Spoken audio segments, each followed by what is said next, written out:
And welcome everyone to Thursday's edition of Trading Buddies. Good to have your company as always. Thanks for joining. I've got to admit, first thing I need to do is apologise to those of you who normally tune into my show in the mornings as a TTR, and also the replay of that on Trading Buddies. What's it called? Telegram group. Because I just couldn't get to it today, guys. I've just had an incredibly busy day in my business, and it's only just finished in the last little bit. So I've had absolutely no chance to look at charts today in any way, shape, or form. And I'm relying on you guys to give me some hints, actually. Hi, John. Yeah, maybe, I don't know. I think I've got things completely stuffed up this week, actually. I thought we had 3 central bank announcements. But when I had a look at Forex Factory just now, nothing, only the RBA. Am I going mad? Was I looking at the wrong week? What's happening next week? No, I must have been looking at the wrong month or something. Or they've just decided not to. I don't know. I'm all at sea, guys. As I say, I won't be taking any trades based on that particular scenario until I have a decent look around and see what's going on, and maybe heard a little bit of what Ash has got to say as well, in particular what has happened overnight in the wonderful world of announcements and numbers and fundamentals and all sorts of things like that that may influence a decision. Let's have a look at the pound today. Again, no range that I can see. We have now entered a bit, albeit short term, downtrend. And I've got nowhere to go here unless I was to play the breakout of today's range, and we've decided that's not the case. We need to trade the breakout of the 2-day range, and that's just not, there is no range there for me. Yes, there's 2 equal highs and there's 2 equal lows, but ooh, really? Not for me.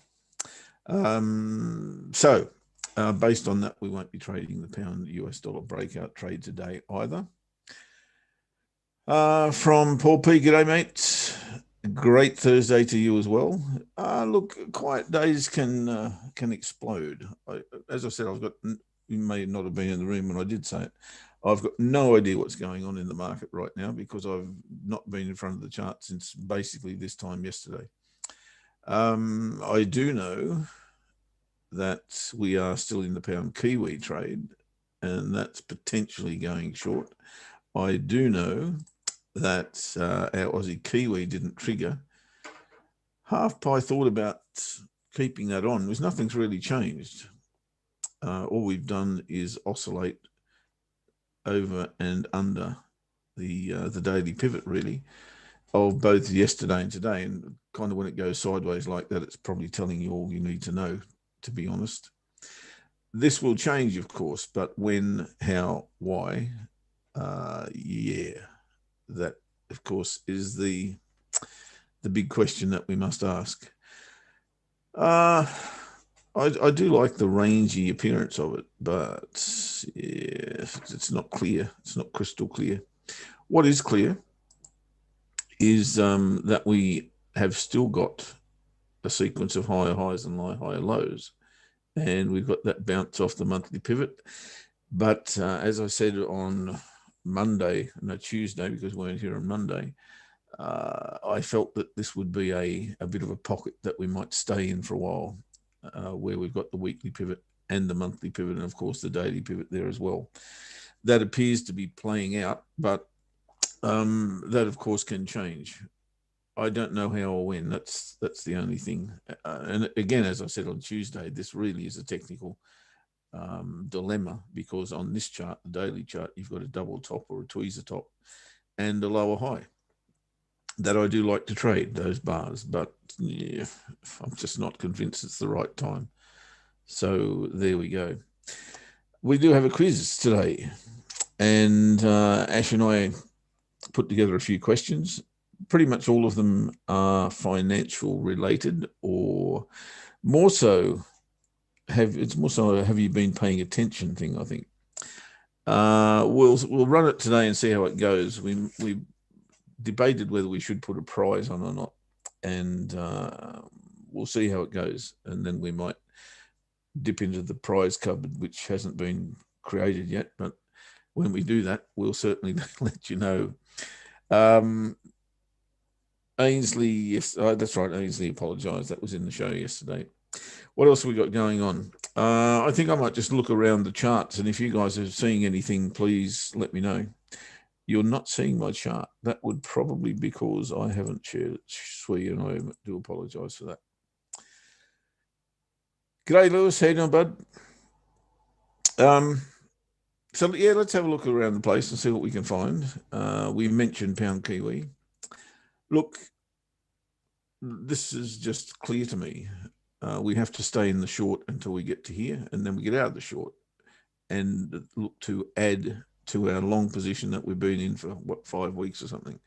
So, yeah, that looks all good to me. If we were to break down here, might have to reassess a little bit, but I don't think that's going to happen.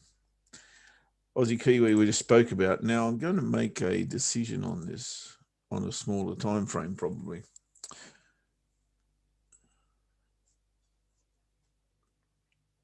As I said, I can make a case either way. I've got this beautiful candle pattern here that I like. It's a double cross of the weekly pivot. So that's leading me to, well, it's tantalizing to actually put a long above that. But I just can't convince myself that that's the case. And I can do the same with the Aussie. You know, the Aussies had a dreadful day yesterday, or a pretty bad week since the RBA statement.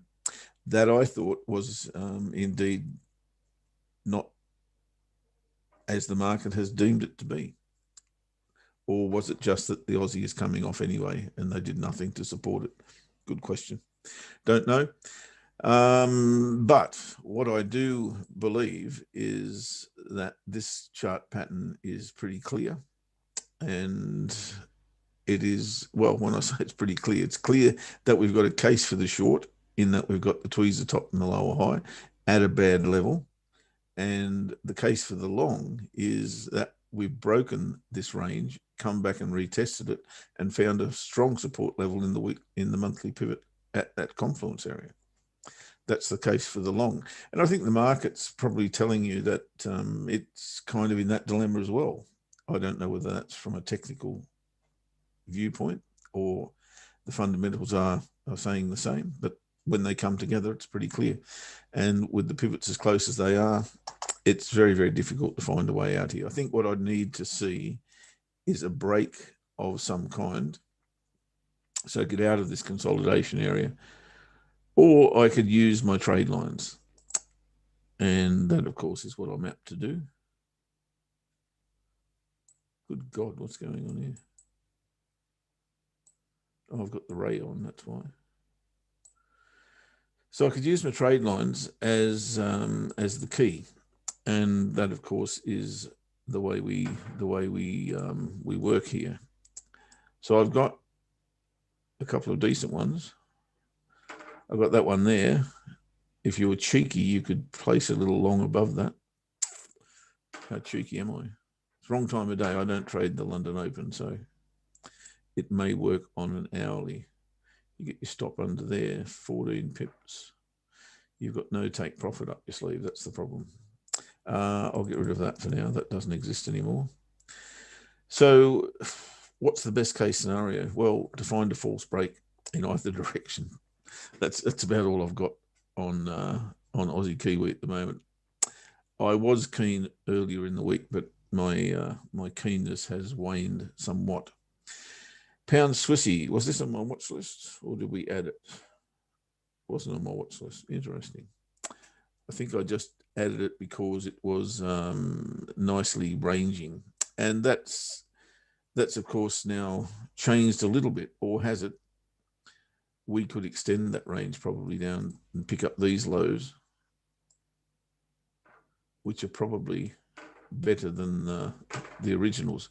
So what we've got here now is a break of the bottom of the range with two strong selling bars, maybe a retest, maybe a re-entry. That is yet to be answered and will probably dictate exactly what's going to happen next. So if we were to come back above the daily pivot, for instance, and put in a higher low, then that becomes a long. If we can't get above the daily pivot and we find maybe, that's the 4-hour chart, maybe tomorrow, that this bar is pretty much as it is now, be pretty tempting to go short. It'd be very tempting to go short now that that level has broken. If I am in front of the charts in the morning, I hope I will be. I might do a preview, make up for today. So yeah, that'll be interesting tomorrow. Pound Swissy, Euro dollar. Now Euro dollar, as I said before, I'm now going to concentrate heavily on the 30-minute chart with this because that is my old stomping ground. And when you see stuff like this, as happened yesterday, makes it pretty difficult. And the reason it's difficult is because to trade long here is not a great idea, and the effective range of the day is like 40 pips. When you're trying to make 30 pips out of 40 pips, you've got to be an absolute genius, or you've got to be extremely lucky, because you can't hope to enter at the bottom of the range and get out at the top of the range. And that's all that's available, 40 pips. So, if you're making money intraday in that, as I said, you're an absolute genius, because you'd have to get in here, get out here before you got swamped. Tough gig. So today's shaping up the same, yet we don't have the advantage of an untested daily pivot. So the only way you could trade this yesterday, or in my opinion, would have been to wait to trade the short. So wait till it breaks out here, then look to bring it back to the daily pivot. But where's the entry? There's no entry. You've got a trade line there, I suppose.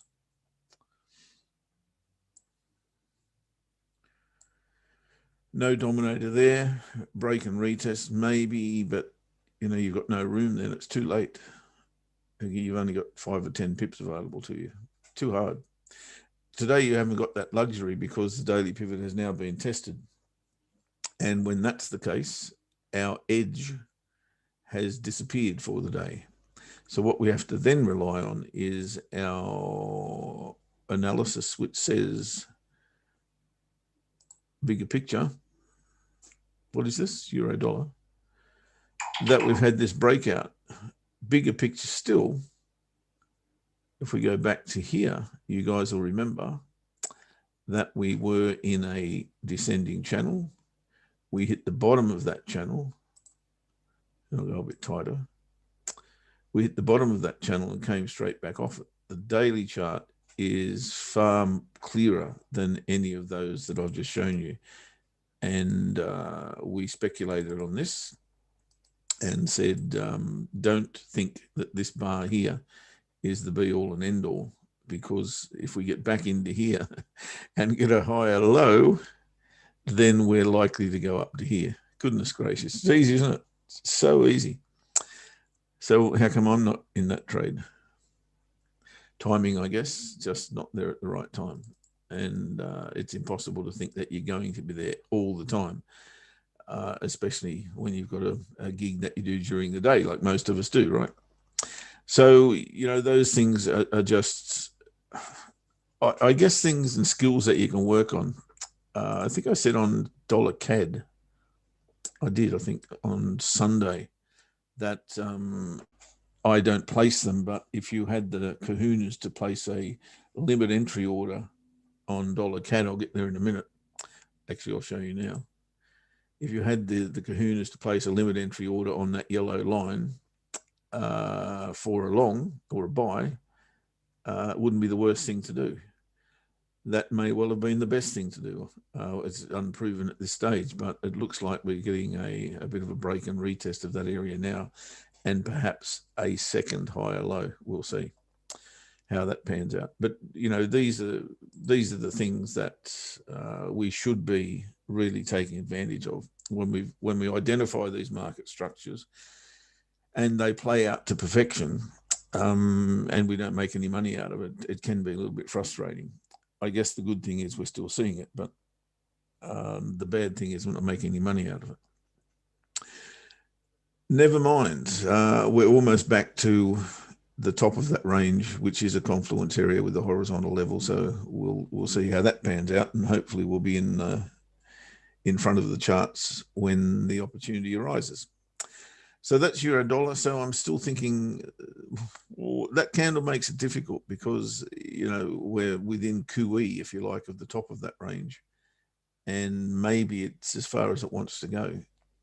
So there'll be people looking at that candle, looking at the confluence area, the horizontal level, going, okay, downtrend continues from here. And it may well.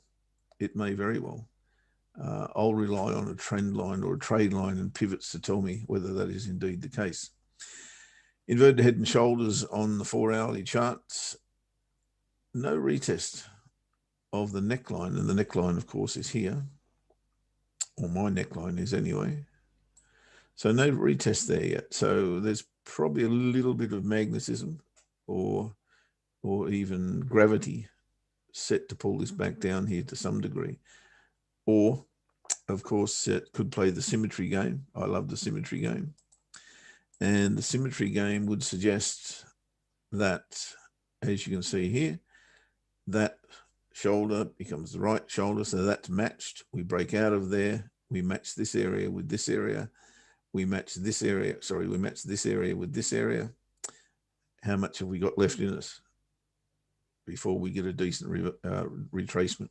If it's following the symmetry trail, then the high is probably here somewhere.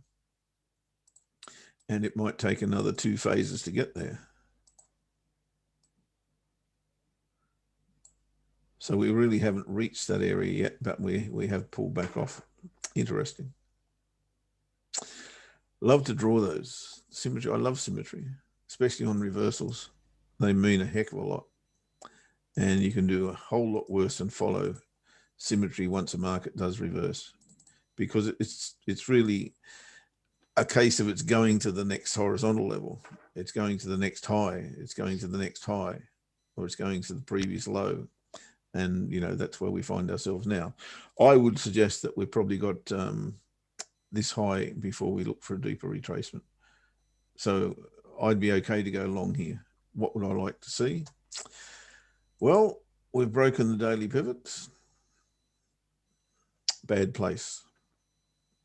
I can't jump in here. I'd have to be waiting for a false break of support, which may or may not come there. That's not yet a low. So I'd have to go back under here, back above, retest, and away we go. So that's going to be a little bit of a while to play out. Aussie, which is hiding exactly the same as dollar CAD. Maybe I said this on the Aussie and not the dollar CAD. I can't remember. But I said on Sunday that, you know, if you had the kahunas and you had the system and the method of doing that, and I don't, but I must learn it because this was pretty clear. If it was going down here, it was going to bounce off here and may go well back to here. And we may be here for a long time. I don't know. But we've now got a clear head and shoulders sitting there. If this was to break, that's going to be extremely bullish, and we're going here. I would suggest that's Aussie dollar. And, you know, I'm a fan of that because, like I said earlier, the market has reacted, not overly, but it has reacted poorly to the RBA statement. It's starting to recoil on that now, or retrace on that now. I didn't think the RBA statement was that bad. I didn't think it was bullish or hawkish, but I certainly didn't think it was dovish either. So I think the technicals can still play a part here, and they're not doing what they should be doing. What they should be doing is retest of the neckline. That should have gone further. Didn't even get a close below the range. And now we're still in this range. So when that's not happening, and we've had a second retest of it now, if price gets above here, I reckon we're going. I reckon it's off. and the head and shoulders means jack at that point. But yet to play out, it could still fall. But I'm thinking that it's had 1, 2, 3, 4 chances really to come off that level, and it hasn't done so. So that, again, going back to the, if that's not happening, then perhaps something else is. Something else is today, and it's called, I don't know the name of it, Ash. G'day, buddy. How are you? I'm all right, mate. How are you? Oh, yeah, I'm good. I forgot to think about a name. Did you Oh, come up with one? what for the quiz? Yeah, I've called it the Trading Buddies quiz. There you go. Why didn't Oh I yeah, we think were of going it? to call we should have called it Buddies Brain Time, shouldn't we? So it's got a bit of alliteration. Well, we thought about things like that, but yeah, look, I've just been flat out. Haven't had a chance to even think about it today. Yeah, do you know I even forgot that we'd said that. Now I'm going to bring you a potential trade. Maybe a Okay. little bit early, but sorry, mate. Have you got something? Have you? No, I haven't. And I was saying to the guys, I haven't been anywhere near a chart since we logged off yesterday. So Okay, well let's have a I'm look not at this. likely to jump in just now. Okay, well I mean you'll hopefully have an opinion on this one. It's it is the pound dollar. Oh, good morning, by the way. Good morning, John. And who else have we got here? Good morning, John. Good morning, Lewis. Okay, so it's the pound dollar now. The pound dollar is, and it's for a short. So let's just gather some information on this, and everybody can effectively just see what they prefer to do with it. Well, I don't know why I've got these. That might be better. I really don't like grey charts, but hopefully that still looks okay. So the first thing is that there is this trend line along here, which kind of puts the weekly pivot in a pretty good spot. I don't know whether it's. I'm quite keen to get in here, if I'm honest. You know, I think sort of like scaling into a position, sort of, you know, already at this point would be okay. But we get, you know, we might have a little bit of time. So a short here and then another short here. So half the position and half the position, and the stop just above the trend line. In actual fact, I think the stop above the monthly pivot looks like the sensible play. So let's first of all, let's just see if we've got the room. 50. Oh, we do have the room. 50 to 50. Okay, now let's have a look at some of these other bits and pieces here. Hasn't touched that level yet. Let's have a look at this on the clean. Sorry, I brought up that pivot, that fib, and then I didn't look at it properly. Okay, I can see why it would bounce there. But all we're really looking for is it for potentially to get back down to the lows again. It looks pretty good to me. Let's just have a look on the weekly. Yeah, weekly is coming off a little bit here. Monthly as well, coming off a little bit, and it could come down a little bit further as well. Now, before we do anything, let's just check the dollar, because I don't know if you saw this. This is my slight issue with it, is that I'm actually seeing the euro pop to the upside against the dollar, and I might well be picking same with the Kiwi, but I might well be picking the weakest currency. I actually got into a Kiwi dollar short yesterday, which I took half off and moved stops to break even, and I'm now out of that trade because it didn't keep going. And this is my slight issue, is that the dollar down against the CAD, and I had a good read of some of the Canadian numbers yesterday, and they weren't particularly good. So this is some of the issue, you know, that I think there is a trade pound dollar short, but look at the dollar against just about everything. It's just not really, it's not really performing, which means the pound is probably the weakest, down against the Aussie, slightly up against the CAD. I don't think I can take it, mate. You know, I quite like it for a trade. You know, when it comes down to some of the messages in here, it looks pretty good, but the lack of I'm trying to confluence. find a technical reason why the dollar can rally now, and I can't. Yeah. Just level. Well, so let's talk about Biden. Did you watch the speech yesterday at all, mate? No, mate. Interesting. He's not the best orator, I have to say. He He stayed awake though. he stayed awake, but I mean, he slurs a lot. I mean, Mm, he's in his 80s, isn't he? mm. I mean, I don't know that many 80-year-olds that could do high-powered jobs. Never mind run the most powerful country in the world. It's Well, just that's the way they like it. yeah, it's really strange. I mean, I think Trump is a bit of a force of nature. Um, Yeah, so maybe it's a completely bit. different kettle of fish. He is, yeah. But with Biden, I don't know, and he also, he emphasizes certain things almost quite aggressively. He's really chilled out, and all of a sudden he just goes bah in your face, and That's the yeah, it's quite no-dos kicking in. Yeah. it's quite off-putting. Yeah. So he's not the best orator, and I don't think he's going to last 4 years, if I'm honest. I think he'll probably have to retire before that, because I think the energy it'll just come out of him. We've seen how much it ages people to be the leader of the country over the course of their period, and I don't think Joe Biden is probably fit enough to do it. And he's 80. I'm sure for an 80-year-old he's very fit, but I don't think he's fit enough to do this particular job. Yeah, I think But we might be seeing another Ronnie Reagan. yeah, I can't remember what did he have to retire? Did he early? Oh, you're a bit too young to remember.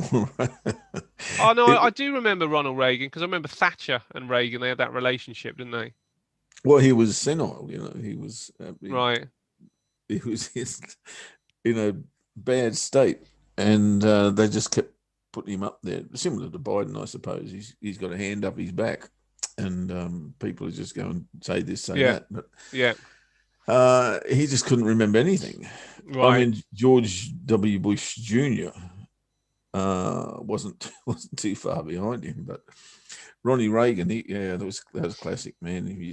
There's some incredible videos Right. available on Yeah. his little faux pas.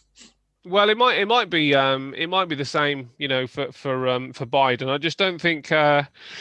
I don't think he's going to last. But anyway, his whole speech was all about infrastructure. I think the threat from China is they're probably too late. They're probably too late on the threat from China, and I think they're all very much aware of it, that they're just they're getting overtaken, and there's literally nothing that they're going to be able to do about it.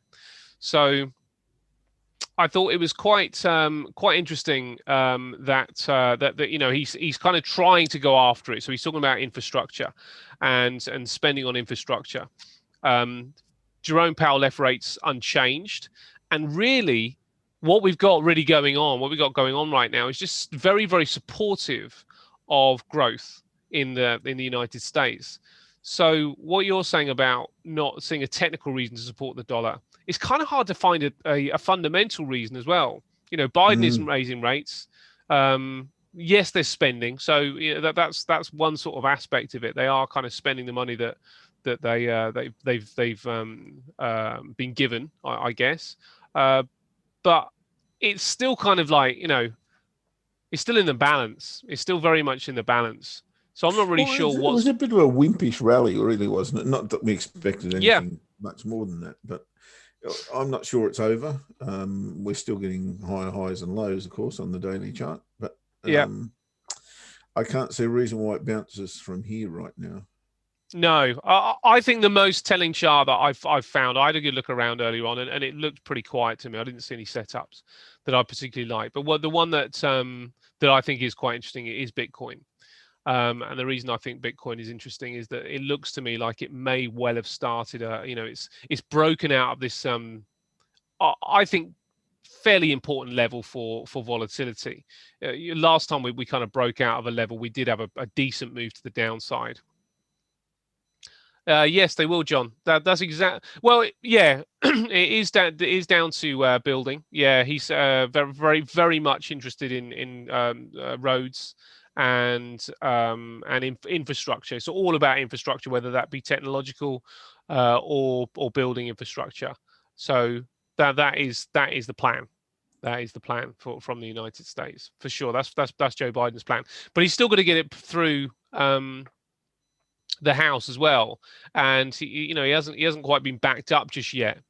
But it's more a question of how he proposes to pay for it than anything else. So I'm tired today. So here we go. Anyway, let's have a look at Bitcoin. So Bitcoin obviously kind of like reaching these crazy elevated levels up here on very little foundation, and that's the monthly chart. So almost even more crazy. And here's the daily. You'd think at least a push back down to the trend line is on of some you should have sound, Gary. Jeff, you can hear me, right? Yeah, mate. Yep. Gary, can you hear Jeff? Obviously, you won't answer if you can't hear us. Okay, thanks, John. Okay, so I'm looking for a bit of a drop anyway. I'm looking for a bit of a drop in Bitcoin, and I'm desperate, if I'm honest, mate. I'm desperate to get this this trade on this share, but it just hasn't given me the opportunity as yet, so I can't really do too much about that. You're not in at all?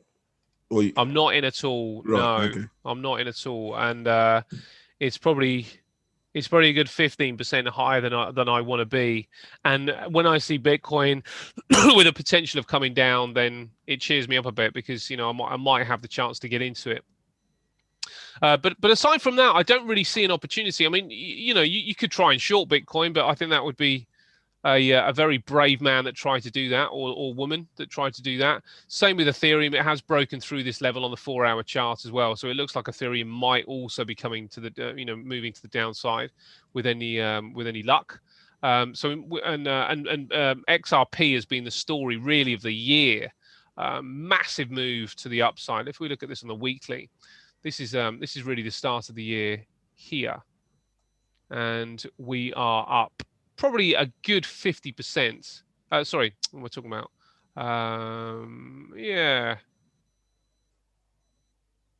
Yeah, I reckon about almost 50%, 40-50% on XRP for the year. So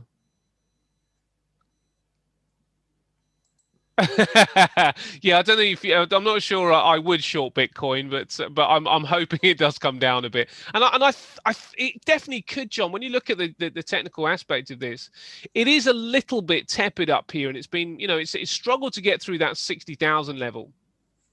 Now I don't know what drives fundamentally, the times of year. I'm not quite as proficient as Shukri when it comes down to it. I do watch this stuff, but I don't have the time to watch everything. I don't think you have Bitcoin in your account, no. But no, you probably don't. You probably don't have Bitcoin on your account. And to be honest, I wouldn't take this with at a current value of 57,000, because you're gonna have to kind of like use a bit of leverage on that one, and you'd kind of want to get in and out pretty quickly, and it's a bit too volatile. So it's not something that I think is really tradable on MT4 anyway. I wouldn't suggest doing it, but I don't think you do have it. I'm just watching the price because I want Bitcoin down here so I can buy some shares in Bitcoin related stock. Mate, I've got to duck off for 2 seconds. Yeah, you go for it. So that's why I'm watching the chart. But anyway, Bitcoin a little bit weak. Now, I thought maybe we might start to see some strength from the dollar, and that's why we were getting a bit of Bitcoin being a bit weak, but I'm not seeing really anything to do with that. And the dollar index, look at the dollar index also moving to the downside. So there seems to be a correlation between really nothing and Bitcoin right now, because maybe the NASDAQ, okay, we've seen the NASDAQ pop to the upside, but it's weaker than the others.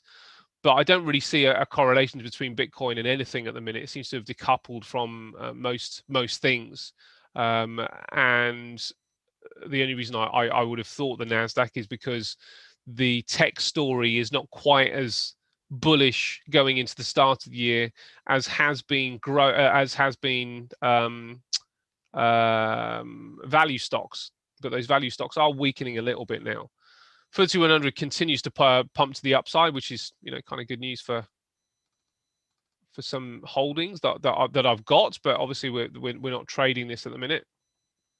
The VIX is the interesting one, just collapsing, and we've got to look at this and remind ourselves every single day, in my opinion, that the VIX is the fear indicator, and people are, when they get particularly overconfident, this thing can shift in the opposite direction pretty fast, and people are very, very comfortable. You know, this is what the VIX is telling us, that people are not worried about getting out, you know, getting taken out of positions and market volatility kind of coming back at all.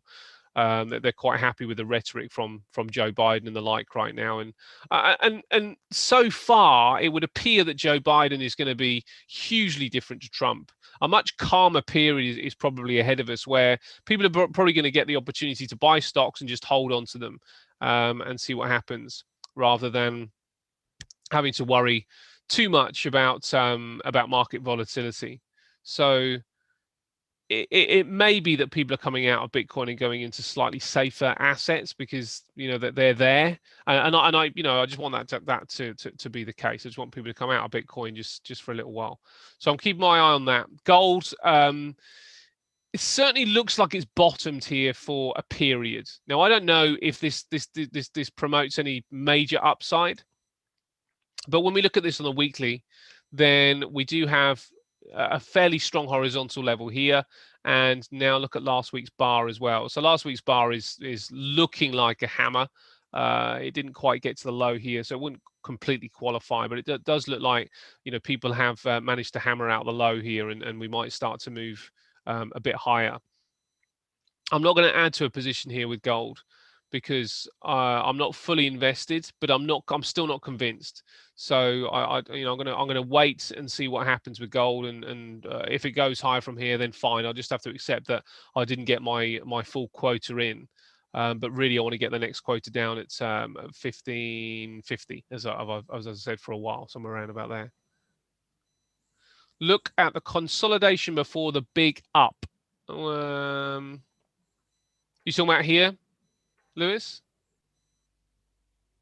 This consolidation here, higher than that here. Yeah. In what way? Look at this, buddy. And I do welcome you all to come on mic if you want to. Anybody that wants to come on mic and have a chat about anything, then just pop your mic open or send us a message, and we'll open your mic up for you. I think what Lewis is saying is we've been in this area before, and maybe we're going to do the same thing again. Yeah. The question I would have is, okay, we were then in an uptrend and we broke to the upside. Yes. But now in a downtrend, are we going to break to the downside? Yes. Very, very interesting, mate. Yeah, but this is one of the reasons I don't think I can add to a position, and I won't be adding to a position. I'm just going to leave things as they are with gold right now. Where's your level? Because I could get interested. I'm going to break my duck with gold. Yeah. If there's a higher low.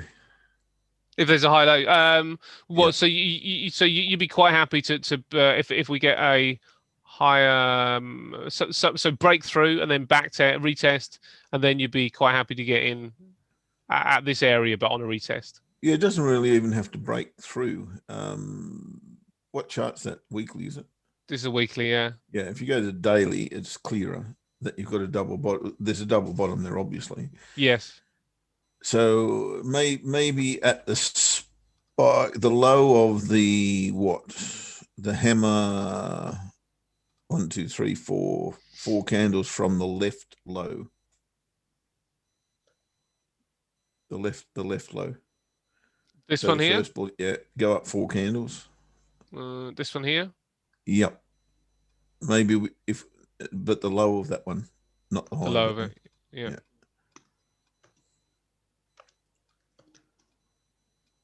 That would be a nice spot. You're a bit lower than that, are you? That's where you want to be. Oh God, mate. I mean, I'm already in gold. I've already got positions in gold. But if I'm going to get back in again, it's going to be down here. Oh, right down there. Okay. Yeah. Lewis, sorry, buddy. Well, I can hear you in the room. that would go with Lewis's theory of if that consolidates and breaks the low side, then that's probably where it's going to go. Is that the point you're making, Lewis, that it could break down? Oh, he's gone again. Can you hear me? Yeah, we can hear you, mate. Yeah. Yeah. Was that what you're thinking, that the consolidation and go down? Yeah, I'm just anticipating that, because there's a big consolidation, like maybe 8 or 9 weeks before it actually move, the big move up. So when it comes down, I feel that it kind of it could consolidate here for a little while more, and then downward move to maybe the 1600 level before we see anything significant. Yeah. So you're thinking consolidation and a move lower. I mean, at this stage, there's nothing suggesting that we're going higher, apart from that, the double bottom is there. So we know that there's buyers in this area, but are there enough buyers to actually push it through and start a new trend up? Correct. Because it kind of like rejected that area, this current price level for like 1, 2, 3 times over the last couple of days. So I don't feel that there's enough buying power to actually push it up further. Yeah. I think you could be right, mate. I mean, it's not exploding on whatever announcements have been made so far. We've had another round of Joe Biden and another round of Jerome Powell. And I think people are just waiting for Jerome Powell to say something that might actually drive gold to the upside, but it just hasn't happened. I mean, there's obviously accumulation going on down here, but I wonder whether there might be a similar approach to what I'm having, where people are just buying a bit here, and then if it drops, they're quite happy to buy again, with the chance that it could go up. Jaira, good morning, buddy. Yeah, thanks, Lewis. I think you're right, mate. I think we got to wait and see if it breaks through this level with some gusto and some confidence. Then I think we might have a different picture to talk about. But until it does, I'm with you. I think that this area may well consolidate and push down further, and I'll be okay with that. Even if it breaks, right, it could happen to be a false break, and then it come back within 1 candles or 2 candles, and then that's it.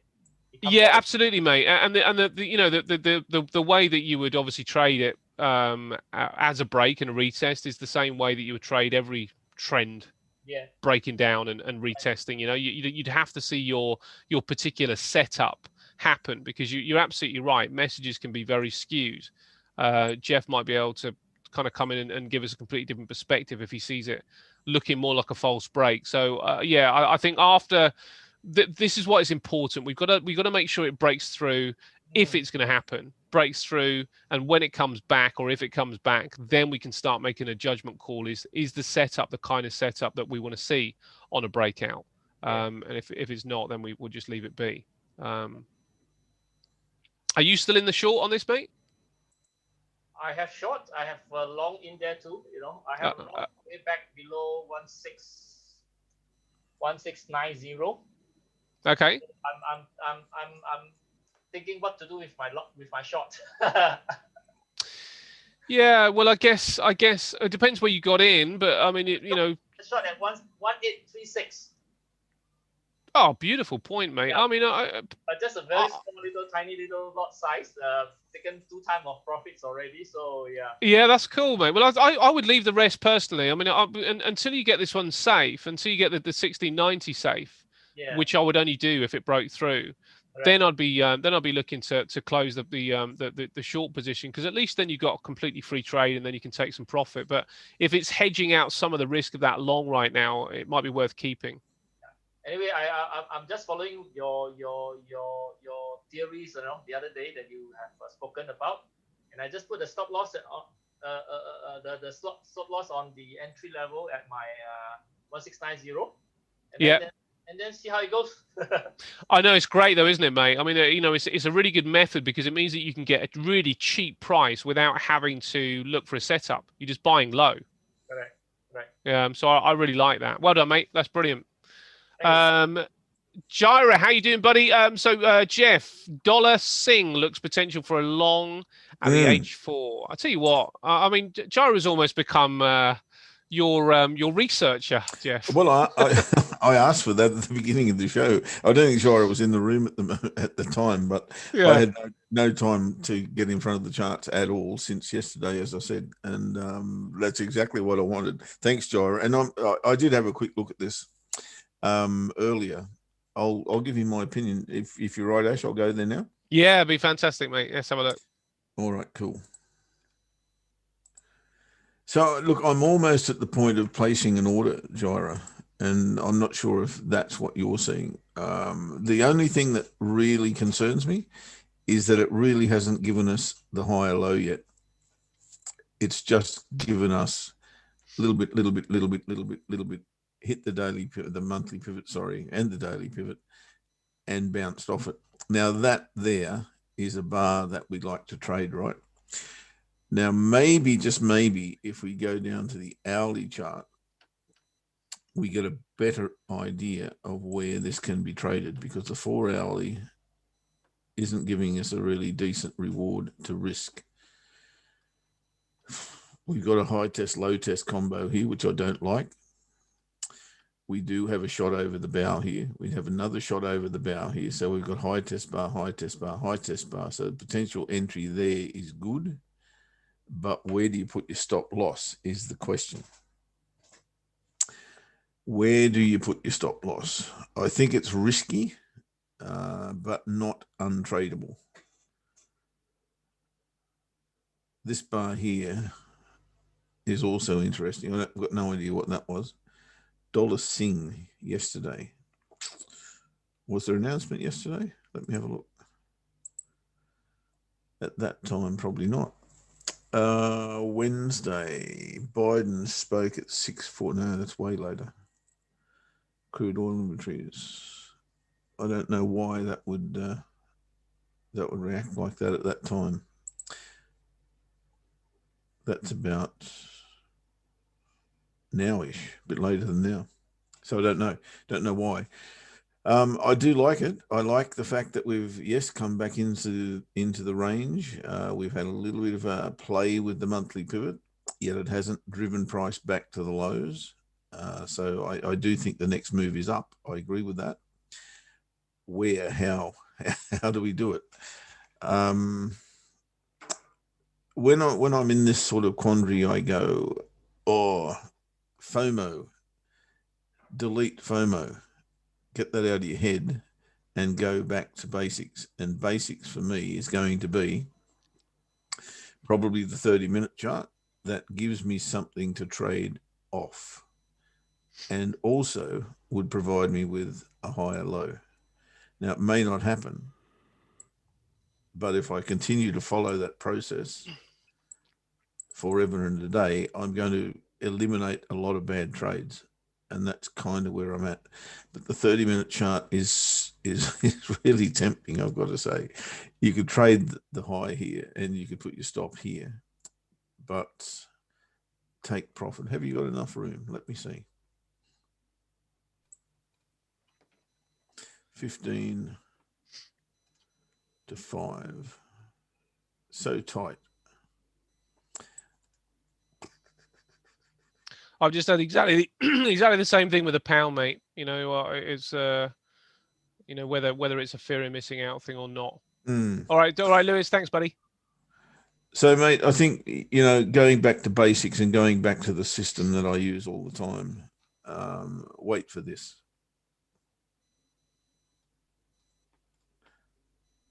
Then get in. You can either get in there or you can get in there, and then you've got room to take profit before this level here.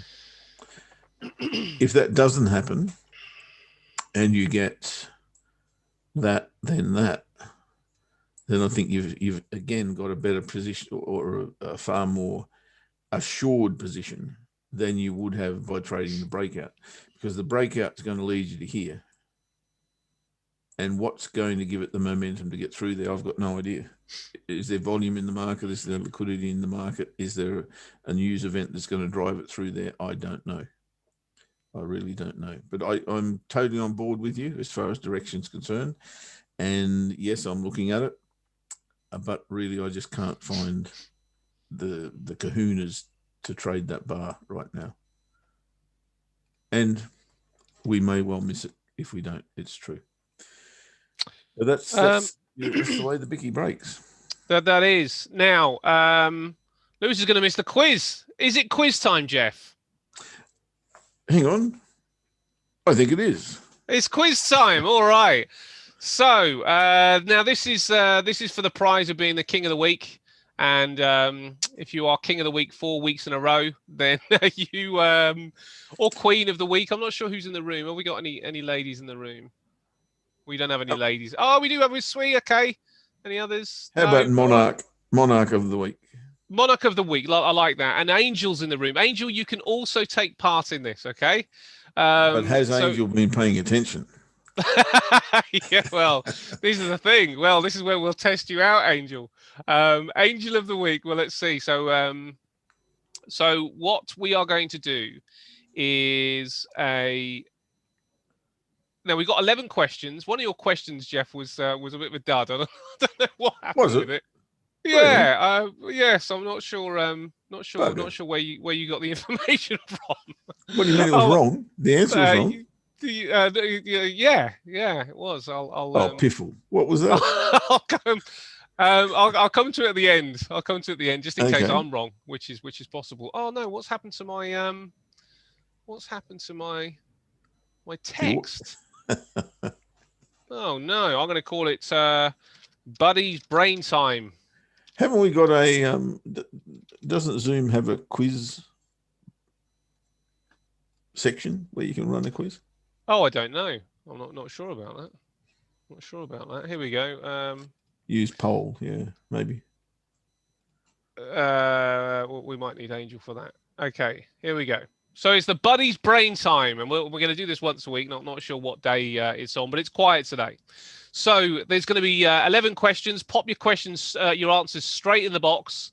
There are going to be deductions for late replies because you can go and look up the answer on some occasions. So do I have to write this down? Keep score. Yeah, that would be good, mate. You keep score. I'll do the questions. So I'm going to give you a minute. Is a minute too long per question? I'll need nine minutes to work it out. 30 seconds. 30 seconds, right, John, do you think, per question? I wish, 30 seconds per question. Okay, 30 seconds per question, then we're going to move on. Now, I wish we had a theme tune. So maybe you just sing us a little melody, Jeff. Oh, we're going to have a good day today. Something to do with Buddy's Brain Time would have been good. But okay, we'll go with this. Okay, so here we go. Question number 1. Yeah, remind me about this tune later on because it was a bit contentious. Okay, here we go. Question number 1 coming up. So question 1 was, what was the cryptocurrency that Shukri mentioned regarding the Chinese as a rival to Bitcoin? What was the cryptocurrency that Shukri mentioned regarding the Chinese as a rival to Bitcoin? Well done. The problem is, of course, don't know. That's fine, John. That's all right. That's okay. Here's question 2. Question 2. Jeff is in a long and a short on the same currency pair this week, but which one is it? Which one is it? There you go. John's got an answer there. Swee's got an answer. Gary's got a different answer. Hanan's got a different answer. Paul's got a different answer. Here we go. Right, you keeping scores, Jeff? You down? I can't keep up with that. Hang on a minute. That was meant to be question 2. What's happened to question 2? There's question 1. Question 3. Oh, well. Question 4. Question 3, but let's call it question 4 because I'll get confused. What was the name of the gold trader that I mentioned, I think yesterday, who presents the history of money on YouTube? You're back, Lewis. Okay. You're starting at question kind of 3. I'll run for question 1 and 2 just for you in a minute. There we go. Paul's got an answer, full answer. John's got a funny surname.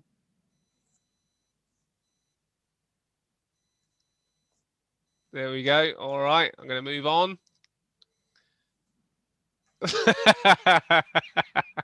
Gary, what is that? Not sure what the how you pronounce that surname. Okay, here we go. Question number 4. Jeff entered a trade on January the 14th against the euro. Which currency was it against? Which currency was it against? Jeff entered a trade against the euro, and which currency was it against? Still alive. And it's still alive, which is why it's there.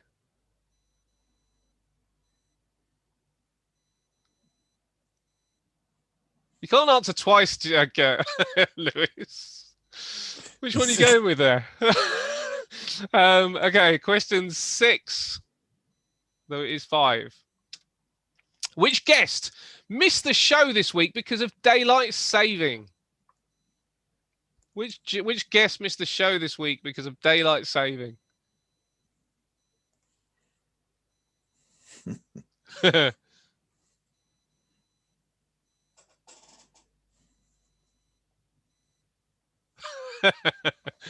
Okay. Here's question number 7. Don't worry about the spelling. Unless it's something. The RBA left rates on hold this week as well. What is Australia's current interest rate? The RBA left rates on hold. What is the current interest rate in Australia?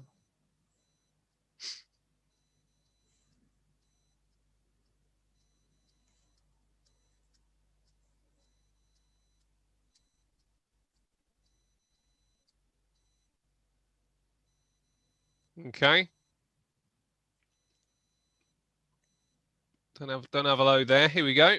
Next one. Next question is, which financial organization produced the World Economic Outlook this week? Which financial organization produced the World Economic Outlook this week? What's the same answers on that one? Okay, we've got a couple more here.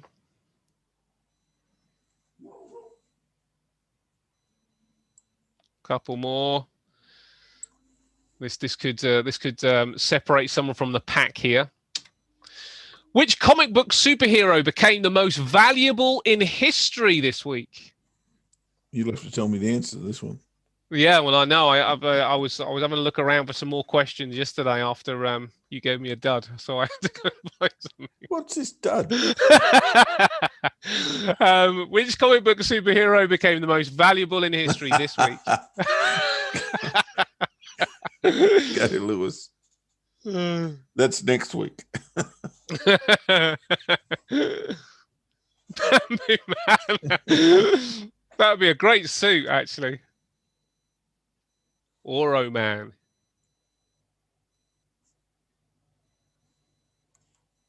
Okay. And I think this might be the last question. Is it? If it's not the last question, there's It's only number 9. In fact, there's 2 more. There's 2 more. 2 more. Here we go. In fact, there's 3 more. Joe Biden promoted his infrastructure plan on Wednesday, which is yesterday. But how much was it for? How much did Joe Biden... How much was Joe Biden's infrastructure plan? And what was it for?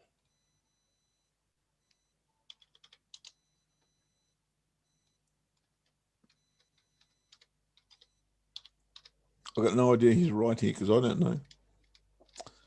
Oh, okay. Yeah, that's a point. All right, I'll come with you in a minute. Oh yeah, you better. You do need to know this. Okay. I'm just gonna message you now. Okay.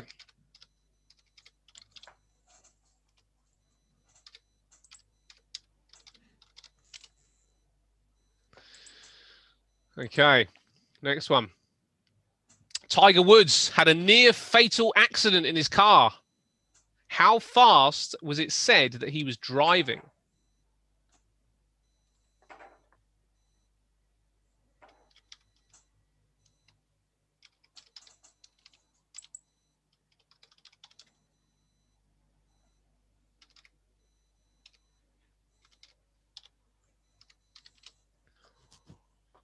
How fast?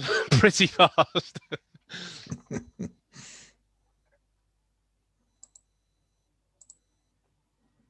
Okay, now this is the last question. 260. Holy crap.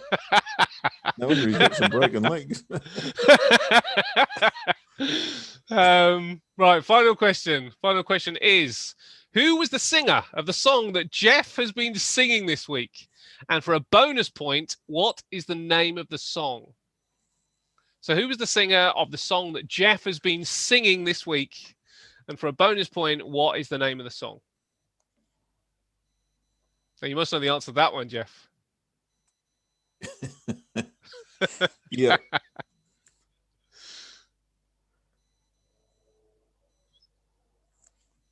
No, Hanan's definitely been listening to you sing.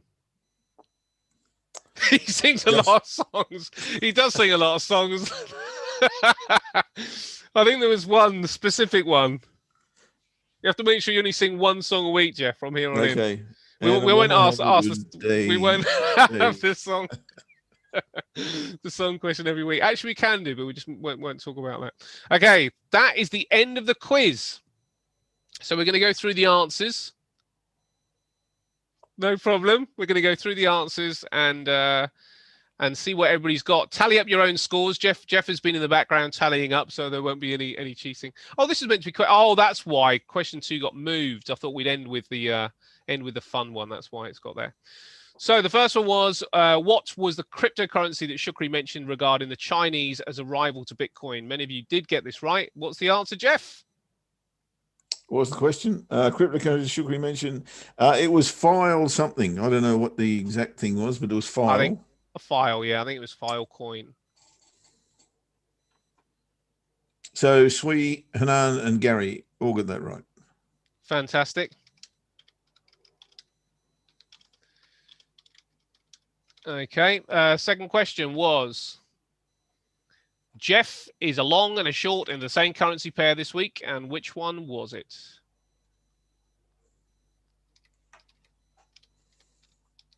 And the answer, Jeff? Pound Kiwi. Pound Kiwi. Oh, I even got that one wrong. I thought it was the Pound Aussie. Yeah, we've been long for about 5 or 6 weeks, and we got into the short on Tuesday, I think. Okay. And we're still in both. What was the name of the gold trader who presents the history of money on YouTube?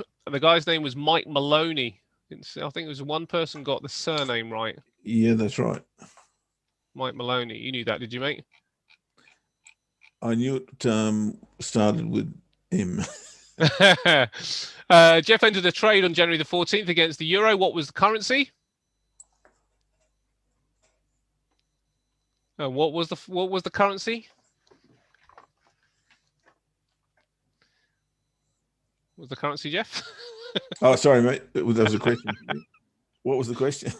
What was the trade that you entered on the 14th against the euro? The currency. EuroCAD. EuroCAD. Anybody get that right?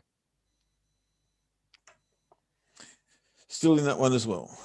And who got that right? Lewis was the only one who got that right. Oh, okay. Which guest missed the show this week because of daylight saving? I think everybody got that one right, didn't they? Yes, everyone got that right. That was Ainsley, of course. RBA left rates on hold this week. And what's Australia's current interest rate? What you got? 0.1. 0.1. Now, there was a few. I didn't see that many right answers in there with that. Yeah, there were a couple. Swee and Lewis both got it right. Well done, guys. Oof. Is it close? I don't know. How's the leaderboard looking? Who's at the top of the tree at the minute? Oh, now you're asking me something. I'm not a bloody computer. I know who's won, but I can't tell you. Tell you the score currently. Okay. All right. We'll have to tidy this up.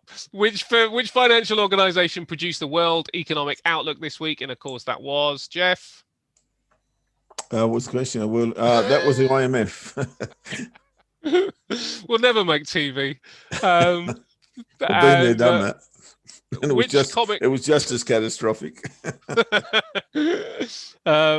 So which comic book superhero became the most valuable in history this week? What have we got, mate? Oh, Which one was it? Well, Super's got to be Superman, isn't it? It is. It is Superman. Yeah, it is Superman. I think it sold for.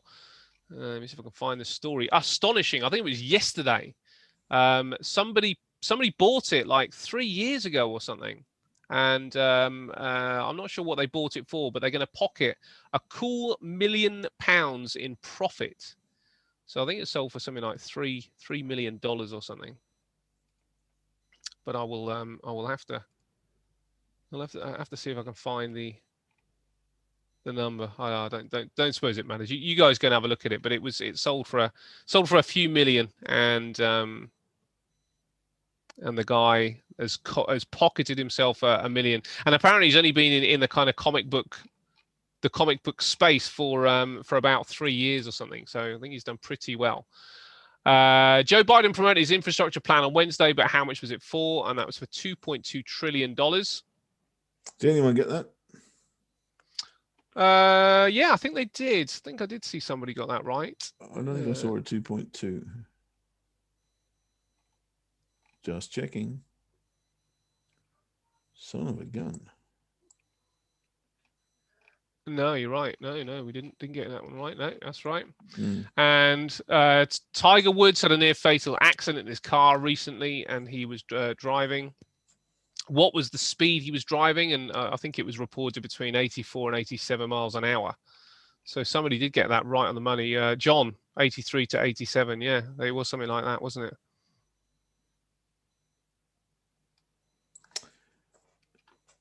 And finally, the big one. Who is the singer of the song that Jeff has been singing this week? And it was, of course, Jeff. That was Neil Diamond. And the name of the song? Can't you tell by the song? Can't you tell by I'm a perfect imitation of Neil Diamond. How can anyone get that wrong? The name of the song that nobody got was not, well, I'm going to have a good day today. Wasn't that one? Yeah. That's the song. That's the lyric. Name of the song, believe it or not, is Talking Optimist Blues. Now, how could you not get that? That is such a shame. Yeah. So, who's our winner? So, Paul P got a couple right. Hanan got 3 right. Gary got 4 right. Lewis got 4 right. Hold on one second. Oh. Yeah, go on. John got 4 right. 1, 2, 3. Actually, John might have got 5 right, which means that we have equal winners, John and Swee, who both got 5. Oh, there we go. The monarchs of the week. Where's the crowd effects? Where's that? Yeah, that's what I really need, and I need some sort of fireworks. Okay, I'll prepare that for next week. Well done, guys. Well done. So John and Swee will be taking their crown into next week, and we'll see who's going to win it next week. So we'll do it every week, maybe on Monday or Thursday. I'm not sure. What a good idea. Okie dokie. Let's do that. Am I going to place a trade? I don't know. Where are we at, mate? Interesting with the pound. You know, we were looking at the pound as a potential trade. Let me just bring that back up on the Fusion so you guys can see it on there. We're looking at the pound as a potential trade, and actually maybe it looks even better now. You know, I was saying this area here, but maybe it looks even better now. What would be quite interesting, I think, is if the pound actually closed on. And I suppose what this is showing is probably more the weakness of the pound than the strength of the dollar. If the pound closed under this level here after testing this point on the 4-hour, I think there could be some further downside with the pound. So pound trade might shape up in an hour or so, mate. Hey, what was my dud answer? Oh yeah, your dud question. Your dud question was. Let me see if I get it right. Ask the question. Yeah. Go on. Okay. The question you asked was, oh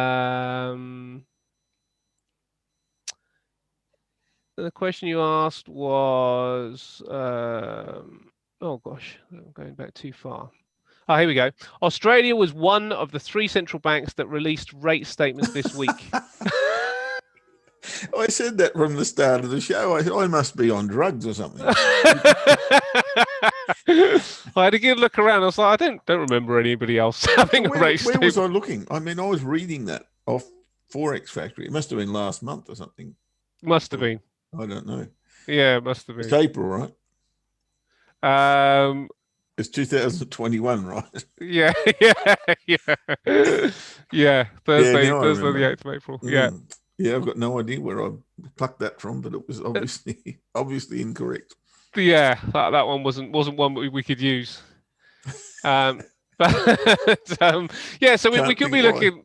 But anyway, at the we could be looking at the pound dollar as a short, possibly. But I think what we're probably seeing is maybe something more indicative of pound weakness, and there may well be a better short to take it against. It's just the setup is quite nice on the pound versus the dollar. Not Lewis too bad. wants an oil impression. Oh well, yeah. The Canadian news I was reading yesterday really is kind of dependent very much on the oil story. There's a big shortage apparently of semiconductors, which means that the cars and the automotive industry in Canada is really struggling to kind of get cars built, and they think it might continue, which means we should be looking really around for some semiconductor stocks, which I will do later on. Have a little research of that.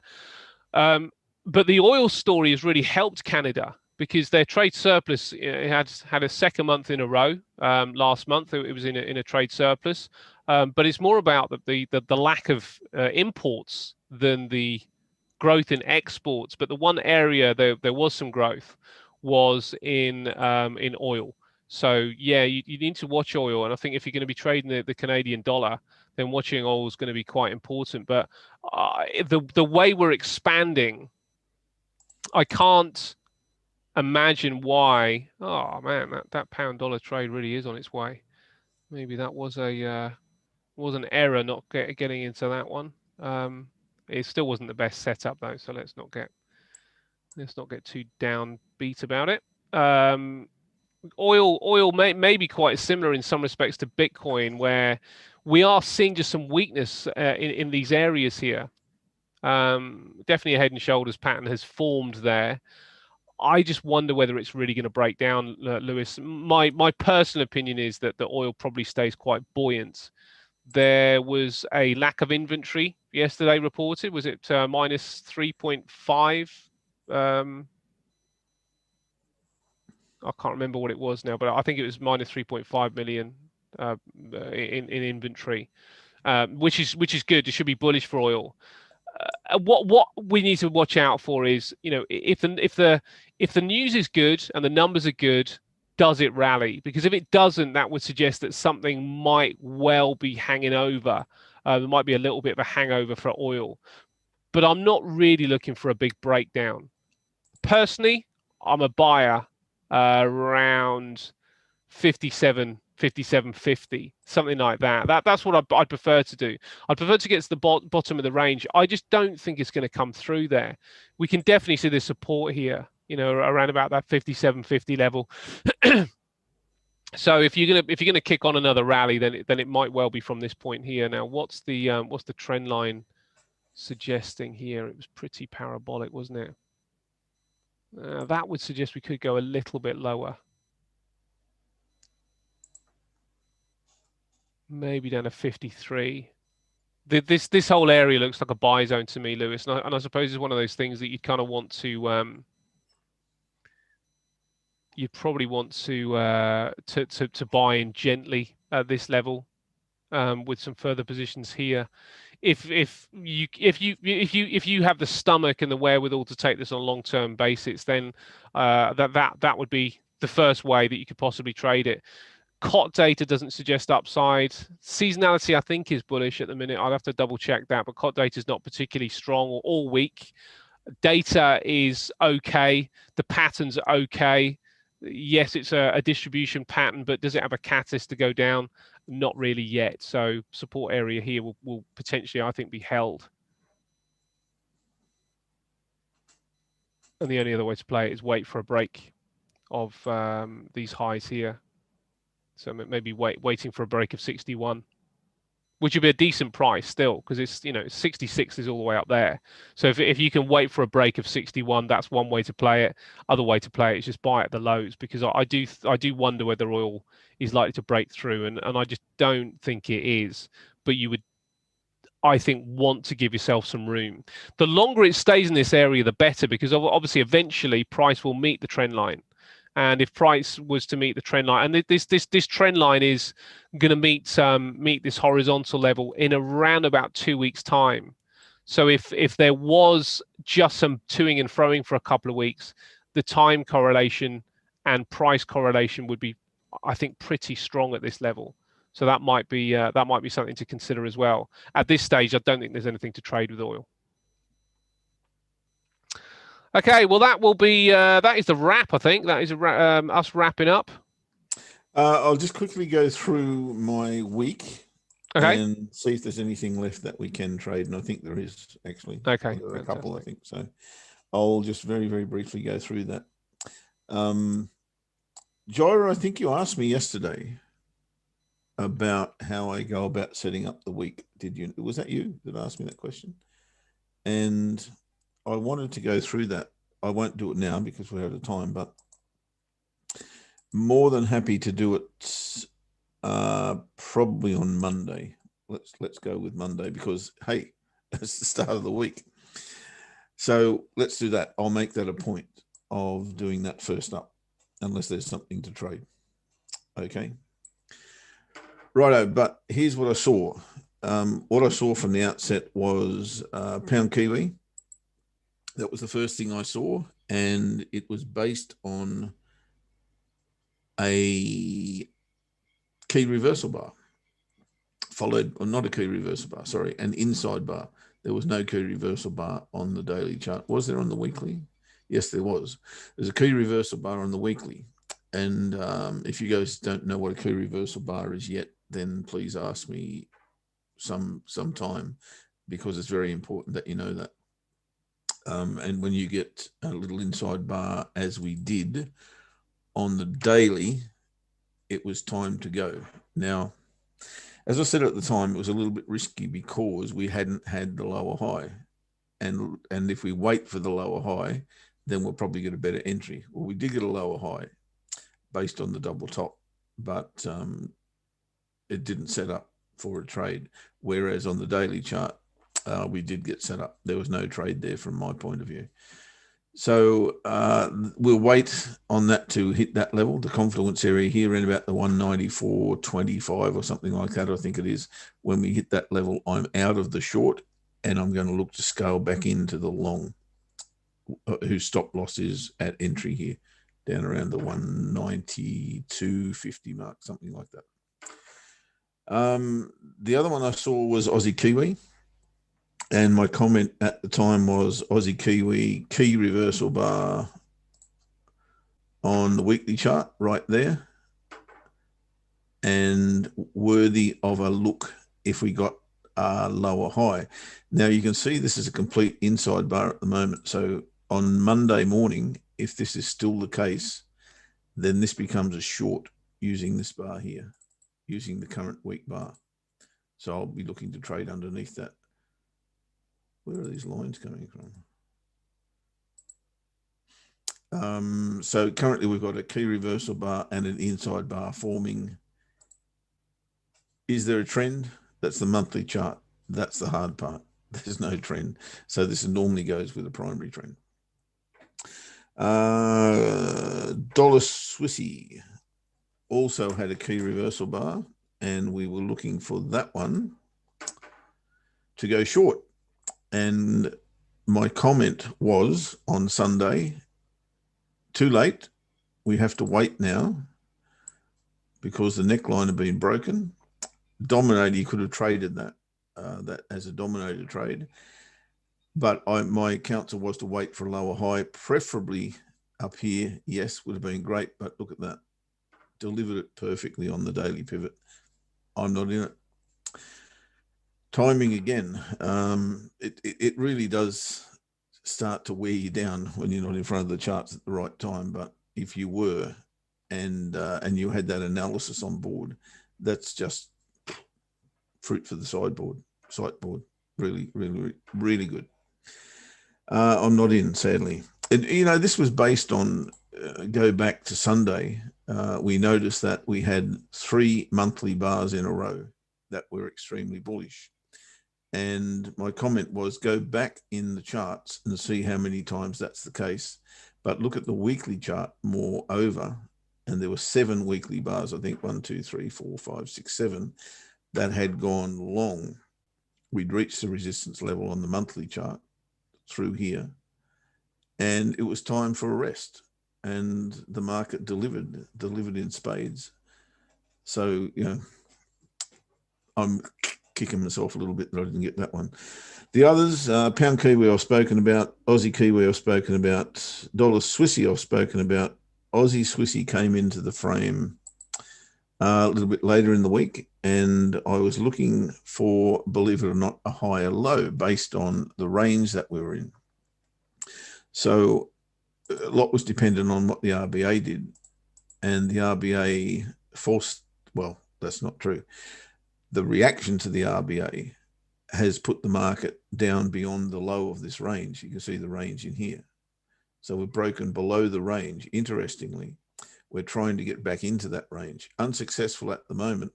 And if that bar there was white-bodied, you could probably even take a little bit of a speculator underneath it, take your first profit there and see if it works out.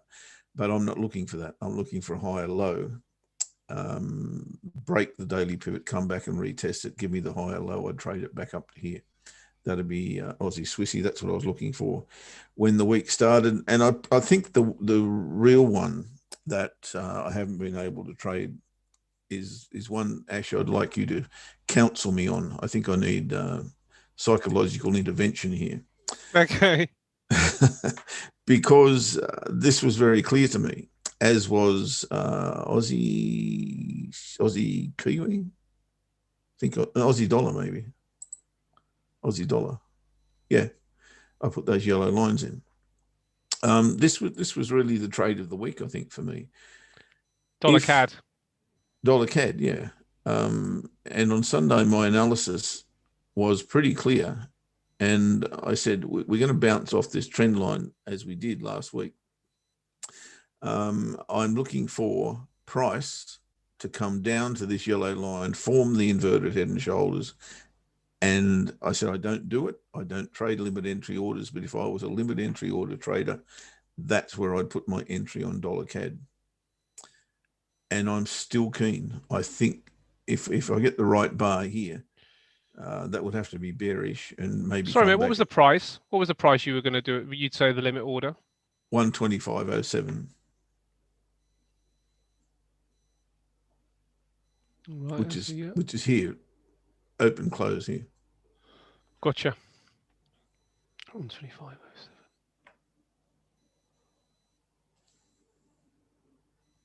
So I need counselling because I need to be able to talk myself into trading price levels rather than setups. I mean, I'm more than happy to trade setups. Don't get me wrong, but I think this is something I can actually add to my repertoire of trades.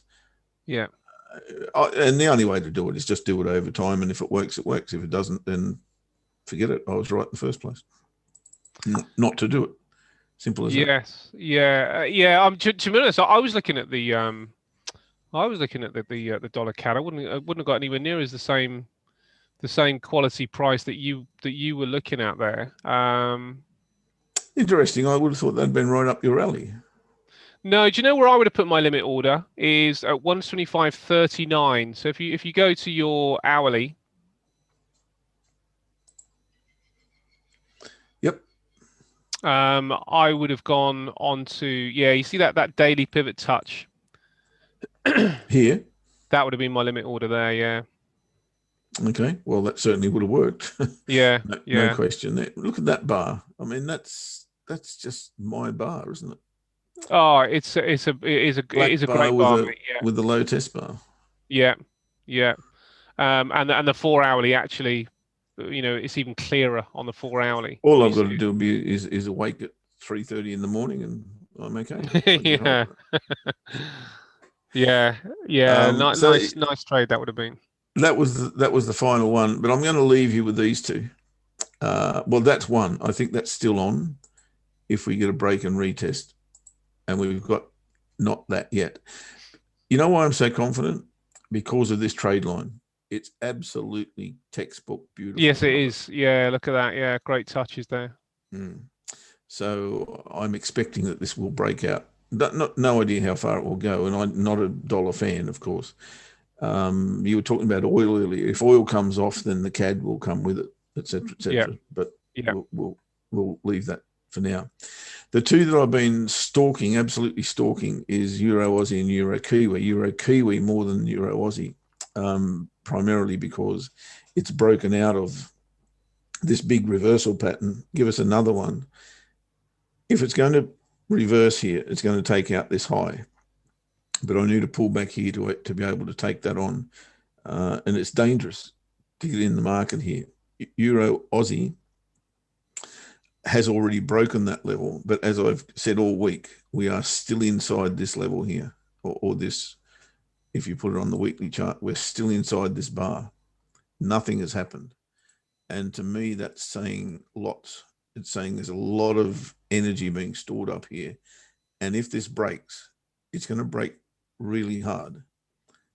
And I want to be part of that. So I'm still bullish Euro Aussie for whatever reason. Fundamentally, I can't justify it, but there you are. I think all I would need to see today to trade this tomorrow is a bearish bar here. Don't really care how big it is. But the smaller, the better, really. If it's decisive and bearish, I'll be into that for sure. But it may happen earlier than that. And it may be the 4-hour chart. You'd like to think it's going to come back here before we go, but it may not happen. Starting to form a case for buyers to jump in here right now, actually, with 37 minutes to go in that bar. I won't be part of that. Maybe I should. Maybe I should just say, Ash, I prefer black bars going long rather than I won't trade white bars going long. Yeah, well, I'm with you as well. I think the black bars are a much more interesting price point. Much more interesting, absolutely. But you know, there's going to be people jumping on this. If that candle is as it is now in 37 minutes time, there'll be buyers hit that for sure. But they may only get to that level. But if it's the current size of that bar, it's going to be 1-to-1 before you get there. So why not? I can't say I'm not interested because it makes sense. Makes sense. Yeah. So well, look, I think analysis was pretty cool, mate. Just had to jump on them all. Well, this is the thing. I mean, you know, we could just go ahead and take every trade. It's difficult, isn't it? Because the pound dollar that I was looking at earlier on has turned out to be a bit of a cracker. I think Lewis is on board, which is great. It's turned out to be a bit of a cracker, but it's sometimes. I mean, you weren't up at that time, but you know, while I was looking at it, I think we looked at it, you know, in with plenty of room. But what I didn't do was continue to look at it as we did other things in the show, because the hourly bar, the last hourly bar, was probably a message enough to say we could have gone short. But we were doing the quiz, so I missed it. But that's one of those things. I mean, the age-old story. Well, the you know, part of the reason that we trade for you guys and with you guys is to bring you ideas, and then you can do with them what you will.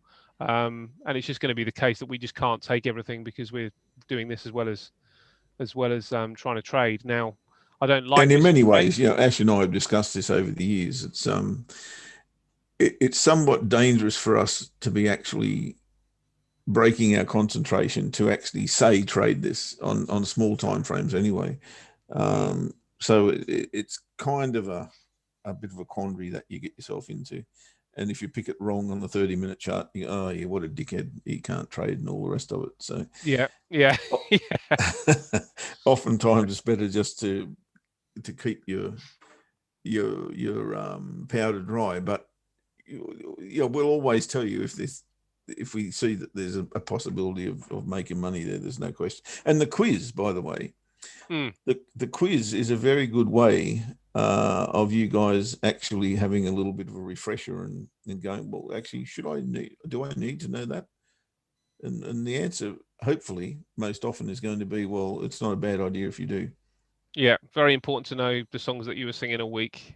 That's what I mean. And which comic book hero was the most valuable.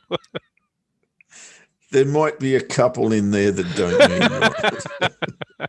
But you're right though, because to know the RBA statement, stuff like that, we should really know that stuff. If we're Forex, you should be able to go. Yep, know that. Yeah, yep. Yeah.